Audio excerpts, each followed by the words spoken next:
Purified. How do you walk in holiness? How do you walk in a place of purity before God? Well, good morning, everybody. It's time for Morning Manna. What a wonderful morning it is. Got a word for you on this morning. We are into Lent. We are into Lent. We are into devotion. We are into turning our plates down. We are into writing our contract in terms of what we're going to say we're not going to do, we're not going to eat, and replace it with something. And that's what we're talking about this morning. How do you walk in holiness, in wholeness? How do you live a life of purity before the Lord? Well, before we get into that, let's just greet a couple of people and then we're going to get right into this morning's manna. Good morning, Erica. How are you on this morning? Angela, how are you on this morning? Betty, how are you guys on this morning? Good morning, Pamela. How are you on this morning? Brenda, how are you doing on this morning? Brother Nesbitt, everything is well in the retired life. Please be easy with the referees with your grandson. I mean, it's just a game. Trust me. It's just a game. Good morning, Anna. How are you on this morning? Verena, how are you on this morning? Sharon, how are you? Jewel, how are you? Francine, how are you? Fran, how are you on this morning? Wonderful morning it is. Renitra, how are you doing on this morning? Good to see you on this morning. How are the boys? I hope they're doing well. Young men, they're no boys no more. They're taller than me and you put together. Well, this morning, we want to talk about how do you walk in a life of purity? How do you walk in wholeness, in holiness? A story, and I'll give you the text talk takeaway. That's what I'm going to give you. 5 minutes or less. You already know what you need to do. You need to share the matter. Don't keep it to yourself. Put your revelation into the chat area so others can get it, and then share it around. Share it around. Tell somebody about morning manna so we can get together every morning about this time. Good morning, Thelma. Before I get into it, just want to shout out one more time. Carolyn, how are you?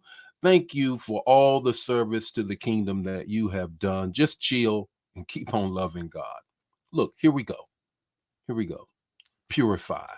How do I live a pure life before the Lord? A life of holiness. The text talk, the takeaway, the story, and I'll come right back to the text talk and the takeaway. When I was growing up in the holiness church, trust me, everything was a sin. When I tell you that, now it's not so much now that I get that, but everything seemingly was a sin. I mean, breathing in some places. If you were in a bowling alley, if you went to a sporting, it was a sin. You couldn't even go swimming. I'm trying to tell you. Now, if I'm telling the truth, for those of you who come up in the Pentecostal tradition, then put it in the chat area because I know I'm right. Well, how do you live it? And that was the issue that we were trying to, when I was a kid, saved, sanctified, full of the Holy Ghost, speaking in tongues as the Lord gives utterance. How do you do it? Here's what we're going to share. First Peter is the text, 1 and 6. You already know it.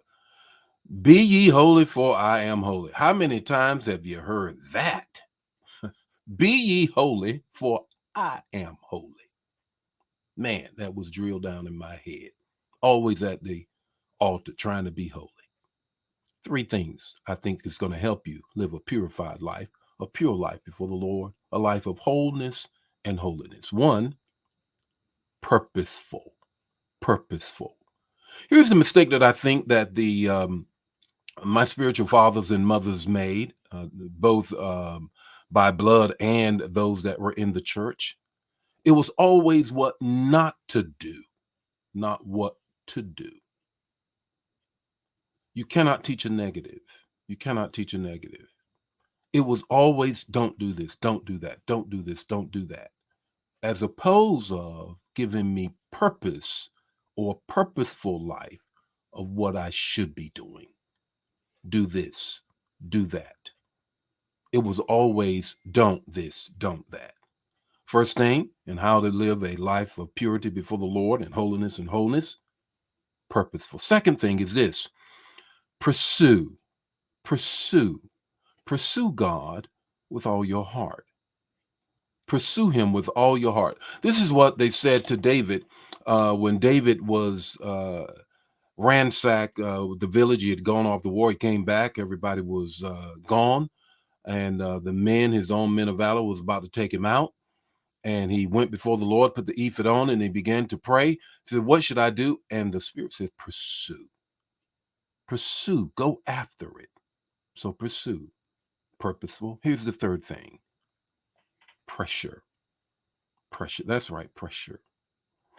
Job says, there's no way I can come forth as being pure gold unless there's pressure. The coal is diamond, yet under pressure. You have to understand that in this life, there's going to be pressure. God is going to permit things to come your way. And therein lies the pressure that turns your coal situation into a diamond situation. Job said, I'm going to come forth as pure gold, but he was referring to the pressure that he was under. What's your takeaway this morning in living a life of wholeness and a pure life before the Lord? A purified life is a life of godly living. A purified life is a life of godly living. Prayer, reading his word, and knowing that, God, you got me.